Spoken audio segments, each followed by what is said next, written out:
In today's video, I'm going to teach you how to cancel your Elementor subscription.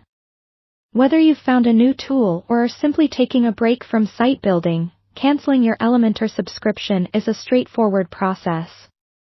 I'm here to guide you through each step, making sure it's as simple as possible.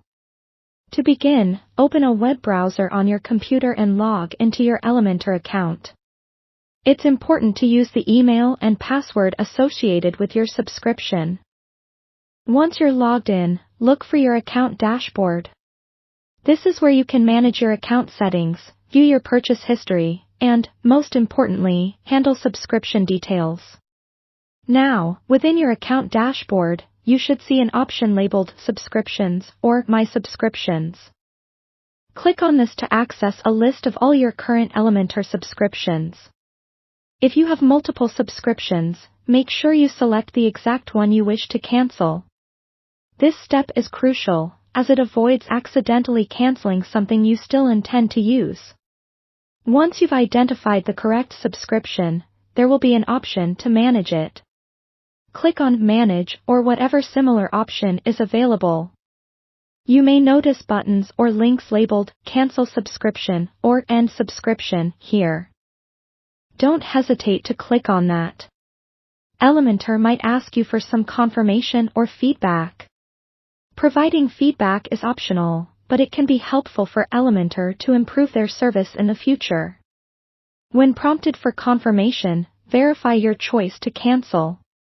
At this point, double-check to ensure you want to proceed because this action cannot be undone once confirmed. Your subscription is set to end at the conclusion of your billing cycle. This means you will continue to have access to premium features until your current plan's expiration date. No refunds are typically issued for prematurely ending services, so keep that in mind. With the cancellation confirmed, it's wise to take a moment to check your email for any confirmation messages from Elementor.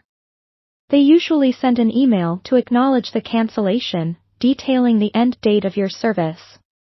Keep this email for your records should any issues arise in the future. It's worth noting that if you decide to use Elementor again or subscribe anew, you can always reinstate your cancelled subscription or start a new one at any point through the Elementor website. Keeping your account credentials handy will streamline this process. And there you have it, you've successfully cancelled your Elementor subscription.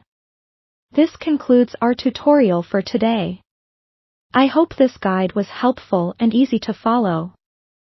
If you found value in this video, consider subscribing to our channel for more helpful tips and guides. Thank you for watching, and until next time, take care.